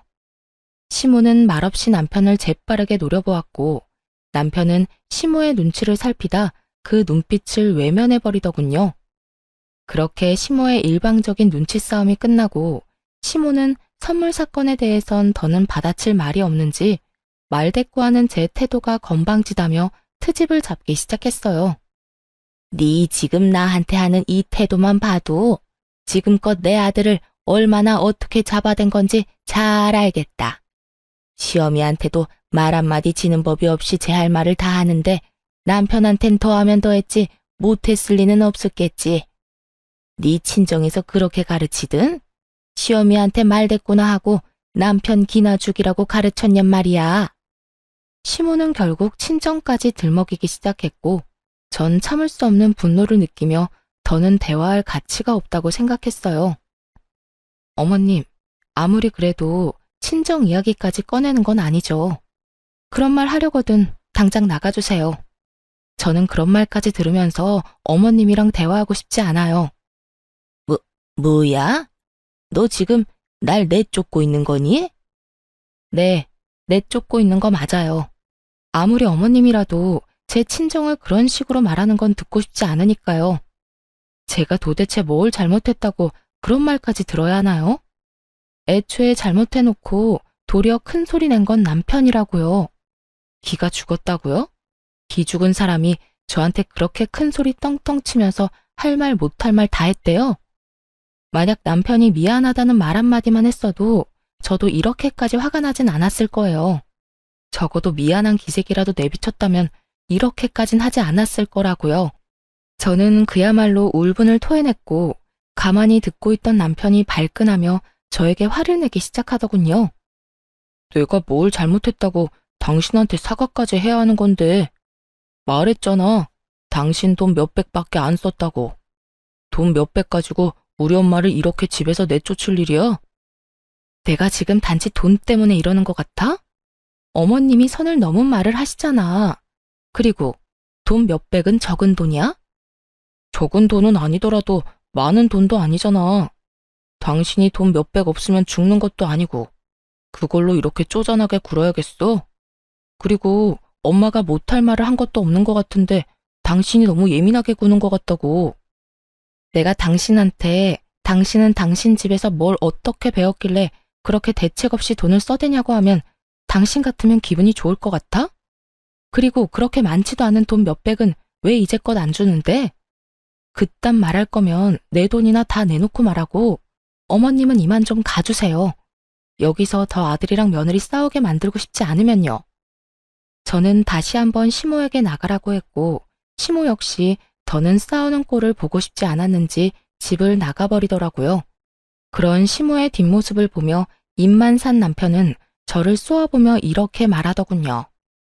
그까짓 돈 내일 당장 돌려주면 될 거 아니야. 당신같이 독하고 냉정한 여자는 처음이다. 진짜 정 떨어진다고. 이렇게 말한 남편은 방으로 들어가 버렸고 그런 남편의 뒷모습을 보는데 이혼이 답이라는 생각이 들더군요. 이미 틀어질 대로 틀어진 사이를 되돌리기란 어려워 보였고 그랬기에 앞으로 남은 저희 결혼 생활이 고달플 것은 피할 길이 없어 보였으니까요. 무엇보다 가장 큰 이유는 남편이 기본적으로 가진 생각이 이미 글러먹었고 그걸 고치고 싶은 의지도 생각도 남아있지 않은 상태였습니다.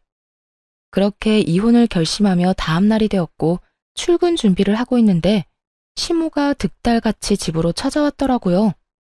제가 문을 열어주자마자 시모는 돈다발을 제 얼굴에 던져버리며 고함을 고래고래 질러대기 시작하더군요. 얘따, 내 아들이 썼다는 네 돈. 내가 어젯밤에 집에 가서 니년 하는 꼬락서니가 워낙 어이가 없어서 잠도 한숨 못 잤다. 이 돈이 뜬 눈으로 밤을 지새우고 뽑아온 돈이다 이 말이야. 이제 됐니? 이제 됐냐고. 이제 그 건방진 입 좀 다물게야. 제가 돈다발을 맞고도 어이가 없어 아무 말도 하지 않고 있으니 시모는 그런 제 반응이 더 화가 난다는 듯 욕설을 뱉어내기 시작하더군요. 차마 입에 담지도 못할 말을 들어야 한다는 현실도 화가 났지만 더 화가 나는 것은 남편이었어요. 이 모든 광경을 처음부터 보고 있던 남편은 말리기는커녕 시모의 행동이 통쾌하다는 듯 고개를 끄덕이며 입가에 미소를 짓고 있더라고요. 그 순간 더는 고민할 필요도 없이 이혼을 해야겠다고 결정을 내리게 되었고 지체할 것도 없이 바로 이혼을 말하게 되었어요. 이렇게까지 저를 싫어하는지는 또 몰랐네요. 그냥 저 이혼할게요. 저도 저한테 이렇게 막대하는 사람이랑은 더 가족으로 엮이고 싶지도 않아서요. 뭐? 이혼? 너 내가 욕 좀 했다고 이혼한다고 하는 거니? 욕만 하셨어요? 지금 저 돈 싸대기도 맞았잖아요. 거기에다 그렇게 소중하고 자랑스러운 어머님 아들, 지금 빈털털이 거지예요. 사람 힘들 때 버리는 거 아닌 것 같아서 참고 또 참고 있었는데 어머님이 이렇게 이혼 결심하게 해주니 어쩌겠어요. 그래요. 아무래도 남편이 돈을 끝까지 주지 않는 것도 그렇고 생활비도 어느 순간부터 제대로 넣지 않는 것이 이상해서 알아보니 남편은 어버이날이 되기 전에 회사를 그만뒀더군요. 그간 조금씩 모아둔 돈으로 집에서 온라인 사업을 한다고 설치고 있었고 이것저것 손댄 것마다 망한 듯 하더라고요. 거기에다 온라인을 통해 사업 노하우를 알려준다는 사기까지 당해 그나마 있던 돈까지 싹 다 날리고 빚까지 생긴 상태였죠. 그런 상황에서 시모시부의 선물을 샀다는 것도 화가 나긴 했지만 사랑하는 남자였기에 기죽이고 싶지 않아 모른 척하며 먼저 이야기를 꺼내주길 기다렸던 것이었어요. 그런데 시모와 남편이 이렇게 합심해 제 심기를 계속해서 건드리니 더는 참을 수가 없지 않겠어요. 그제야 모든 사실을 안 시모는 이 모든 게 사실이냐며 남편에게 묻기 시작했어요. 너, 이 말이 다 사실이야? 돈도 다 날리고 빚까지 있단 말이 사실이냐고? 그게 난 다 잘해보려고 그러다가 그게 생각보다 힘들더라고요. 모은 돈만 다 날리고 끝내려고 했는데 노하우를 기가 막히게 알려준다는 사람이 있어서 거기에 돈을 주다 보니까 빚까지 생겨버렸어요. 아니, 그런데 당신은 어떻게 한 거야? 왜 알면서 아무 말도 안 한 거야? 왜겠어? 당신 엄마 말처럼 기죽이기 싫어서 모른 척 해준 거지. 아, 됐다 됐어. 말해봤자 입 아프고 지금 그게 중요한 것도 아니지 않아? 내가 이혼하자는 말은 못 들었니? 우리 이혼하자고. 난 더는 당신 같은 인간이랑도 못 살고 당신 엄마한테 이딴 취급이나 받으면서도 못 살아. 그러니까 당장 이혼해.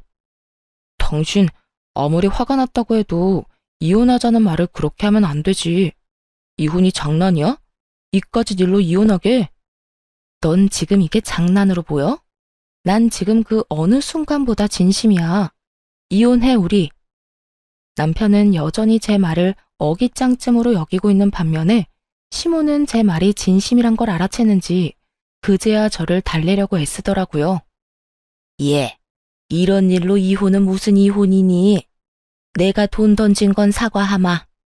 나도 오죽했으면 이 아침부터 찾아와서 그런 짓을 했겠니? 어제는 네가 나한테 너무 심하게 말대꾸를 하지 않았니? 그렇다 보니 내가 너무 흥분한 상태에서 잠도 못 자다 보니 정신이 잠시 어떻게 됐었나 보구나. 그러니 네가 넓은 마음으로 이해 좀 하려무나. 이제 와서요? 돈 던지고 화내고 욕하고 할 건 다 해놓고 이제 와서 사과요? 사과로 모든 문제가 다 해결될 것 같으면 경찰은 왜 있는 걸까요? 무심코 던진 돌에 개구리는 맞아 죽는 법이에요. 저는 이미 어머님의 말에 상처받았고 그건 그 어떤 말로도 말끔히 씻길 것 같진 않네요. 아가, 그러지 말고 이 늙은 시어미가 잠시 노망이 났었다고 생각하고 너그럽게 이해해주면 안 되겠니? 이렇듯 시모는 어떻게 해서든 저를 달래보려고 애쓰는데 남편은 그런 시모의 앞을 막아서서 저에게 득달같이 화를 내기 시작하더라고요. 아, 됐어. 엄마가 뭘 잘못했다고 그렇게까지 해? 그리고 당신, 우리 엄마가 이렇게 미안하다고 굽히고 들어오면 당신도 적당히 하고 끝내야지. 끝까지 고개 빳빳이 들고 이럴 일이야? 적당히 좀 하란 말이야. 아우 진짜 정 떨어져. 무직인데다 빚까지 있는 아들이 큰 소리를 치자 시모는 더는 모르겠다는 듯 고개를 절레절레 흔들더니 남편에게 이런 말을 남기고 집을 도망치듯 빠져나가 버리더군요. 아들, 분위기 파악 좀 해. 네 집사람 화 많이 난 것 같으니까 엄마는 이만 가보마. 두 사람이 좋은 쪽으로 이야기 잘 나눠봐. 이렇게 이혼한다고 하면 다들 뭐라고 하겠어? 그러니까 좋게 이야기 잘 나눠. 시모는 그렇게 집을 도망치듯 나가버렸고 남편은 시모가 던진 돈을 주우며 여전히 상황 파악도 되지 않은 말을 하기 시작했어요. 결국 또 이겨먹었네. 기분 아주 좋겠어. 이렇게 돈까지 생기고 말이야. 내가 당신이 화가 많이 난 것 같아서 이 돈까지 주워주는 거야. 세상에 이런 남편이 어디 있냐? 시어머니를 뻑하면 집에서 쫓아내는 와이프한테 땅바닥에 떨어진 돈까지 주워주는 남편이 어디 있냐고. 당신은 나한테 진짜 잘해야 해. 내가 이번에 사업이 좀 잘못되어서 그렇지. 그것만 빼면 나 같은 남편 또 없다고. 눈치가 없는 것도 모자라 큰 착각에 빠져 허우적거리고 있는 남편 놈을 보고 있자니 정말 웃음이 다 나더라고요. 도대체 이런 인간 뭐가 좋다고 이때껏 참고 살았나 싶어 저 스스로가 한심하기도 했고요. 그렇게 여러 가지 생각을 하던 저는 여전히 돈을 줍고 있는 남편을 내려다보며 좀 더 확실하게 말해주었어요. 당신 엄마가 우리 집에서 도망치듯 가는 꼴을 보고도 모르겠니? 나 이혼하자는 말 진심이야. 뭐? 정말 이혼하자고? 이까진 일로? 당신한테는 이까진 일일지는 몰라도 난 아니야. 난 당신같이 대책 없이 효자 노릇을 하는 남자도 싫고 당신 엄마처럼 아나무인에 화난다고 욕부터 하는 사람을 내 시어머니로 모시고 싶은 생각도 없어. 그제야 남편은 제 말이 진심이란 걸 알아차린 듯 급하게 무릎을 꿇고 빌기 시작하더군요. 여보, 이러지 마. 내가 당신이랑 어떻게 이혼을 해? 나 당신 없으면 안 되는 거 알잖아. 그렇겠지. 빚은 생겼는데 회사도 그만뒀고 모아둔 돈은 전부 당신 집에 효자 노릇을 한다고 다 써버렸을 테고. 당장 돈 한 푼 없는데 나랑 이혼하면 완전 큰일이겠지. 그런데 어떡하지? 난 당신이랑 이혼한다고 해서 큰일 날 게 하나도 없는데. 그러게, 내가 알면서도 다 모르는 척 해줄 때 진작 잘하지 그랬어.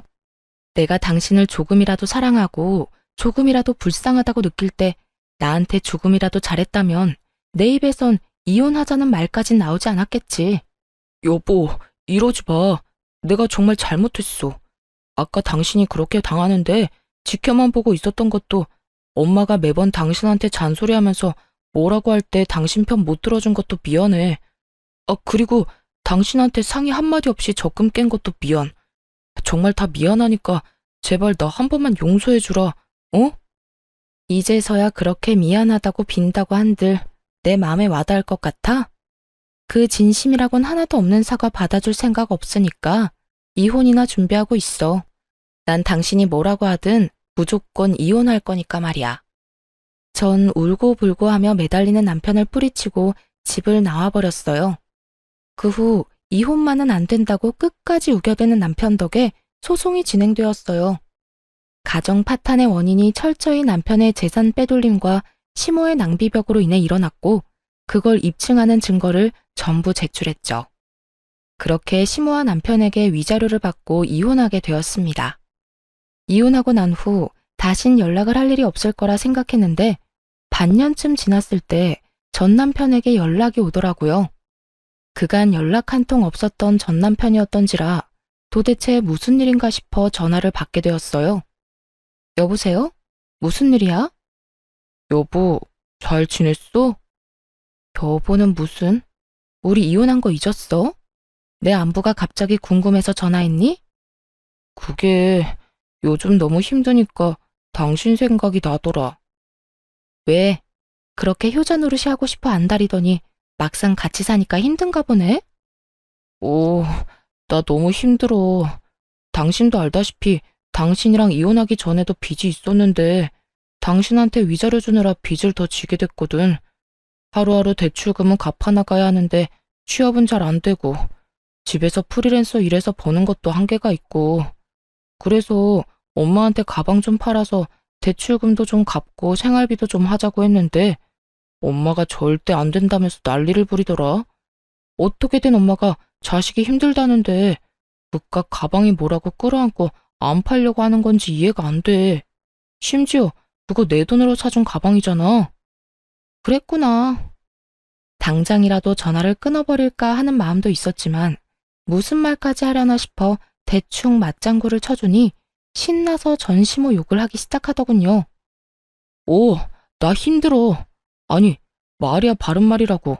내가 누구 때문에 이혼까지 하게 되고 이렇게 큰 빚까지 지게 됐는데 우리 엄마 정말 너무하지 않아?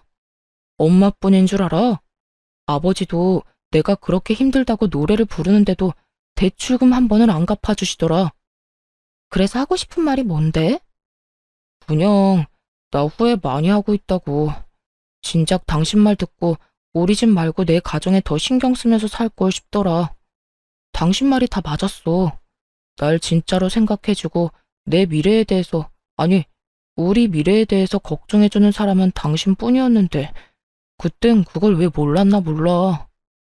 있는 힘껏 불쌍한 척을 해대던 전 남편 놈은 귀엽고 우는 소리까지 내며 하소연을 하기 시작하더군요. 나 사실 당신이 너무 그리워. 요즘 잠도 제대로 못 자고 밥도 제대로 못 먹어. 그게 내가 그리워서 그렇다고? 아니, 돈은 갚아 나가야 하는데 돈이 없으니까 그렇겠지. 오늘 이렇게 전화한 것도 나한테 동정심이라도 자극해보려고 그러는가 본데, 꿈 깨. 난 당신한테 낭비할 동정심 같은 건 없으니까 말이야. 당신은 정말 내가 불쌍하지도 않아? 내가 이렇게까지 반성하고 있다고 하는데? 전혀 불쌍하지도 않고 당신 말이 진심으로 와닿지도 않아. 전 남편은 금방이라도 제가 전화를 끊어버릴 것만 같았는데 급하게 숨겨둔 진심을 꺼내기 시작하더군요. 듣고만 있어도 소름이 끼쳐오는 더러운 속내를 말이죠. 정말 진심이야. 내 속을 꺼내 보여주고 싶을 만큼 진심이라고. 그러니까 그렇게 부정적으로만 보지 말고 다시 한 번만 잘 봐줘. 나 정말 반성 많이 했고 이제 정말 정신 차렸어. 그래서 하는 말인데 우리 다시 잘해보면 안 될까? 나 당신이 조금만 도와주면 빚도 금방 갚을 수 있고 그렇게만 되면 나 다시 일어나는 건 시간 문제야. 당신도 잘 알다시피 내가 회사 다닐 땐 당신보다 연봉도 높았잖아. 내가 재취업만 되면 이제 내 월급은 당신 다 줄게. 약속할 수 있어. 각서라도 쓰라면 쓸게. 난 네 돈 같은 거 필요도 없으니까 재취업돼서 나보다 연봉 많이 받게 되는 날이 오면 그 돈으로 네 빚이나 똑바로 갚고 살아. 신용불량자나 되지 말고. 빚 갚고 남은 돈으로 네 부모님들한테 다시 효자 노릇도 좀 하고. 여보, 그러지 말고 제발. 나 진짜 반성했다니까. 네 반성 따윈 필요 없으니까 애꿎은 사람 그만 괴롭히고 네 인생 너 혼자 잘 살아. 어디 엄한 사람 엮어서 빚을 갚는데 이용하려고 불쌍한 척이야? 한 번만 더 전화하기만 해봐. 스토커로 확 신고해버릴 거야. 그렇게 전화를 끊어버렸고 그 후론 연락이 오는 일은 없었습니다. 그렇게 있을 때 잘할 것이지 백수된 것도 참아주고 빚쟁이가 된 것도 모른 척 해준 여자를 놓친 것을 한평생 후회하며 살았으면 좋겠다 싶었네요. 저는 잘 지내고 있어요. 그런 일이 있은 지 1년이란 시간이 지났고 결혼을 하며 포기했던 해외 지사 파견 기회가 와 요즘엔 설렘 반 걱정 반으로 시간을 보내고 있어요. 새로운 곳에서 저 혼자 다시 시작해야 한다는 것이 조금 무섭긴 하지만 부모님께서 이참에 잘 됐다며 더 큰 세상에서 더 많은 것을 보고 경험한 후 다시 돌아오라고 응원해 주시더라고요. 그 응원에 힘입어 열심히 적응해 보려고요. 이참에 새로운 곳에서 새로운 출발을 해보는 것도 저에게 좋은 터닝 포인트가 되겠지 하는 생각만 하고 있는 중이랍니다. 이렇게 이혼을 해도 제 인생엔 아무런 문제 없이 더 좋은 기회들이 생겨나는데 그땐 왜 그렇게 참고 살았나 모르겠어요. 지금 생각하면 참 바보 같은 생각인데 이혼을 할 때까지만 해도 이대로 내 인생이 모두 무너져버리면 어쩌나 하는 걱정이 크더라고요. 하지만 막상 이혼을 하고 나니 이혼녀 딱지쯤이야 별거 아닌 것이었고 제 인생도 무너지지 않더군요. 물론 쉽게 내릴 결정은 절대로 아니지만 그렇다고 해서 이혼이 무서워 그 모진 냉대와 욕설 그리고 무능력하면서도 효자 노릇만 하는 남편을 참고 살 것은 아니었단 생각이 강하게 드는 요즘이네요. 저에게 있어 가장 크고도 높았던 이혼이란 산을 무사히 넘은 만큼 외국에 가서도 밥 굶지 않고 할 말은 다 하면서 잘 살아보려고요. 저 잘 해낼 수 있겠죠? 이로써 저의 사연도 끝이 났네요. 긴 이야기였는데도 불구하고 끝까지 함께 해주신 모든 분 감사합니다. 좋은 하루 되세요.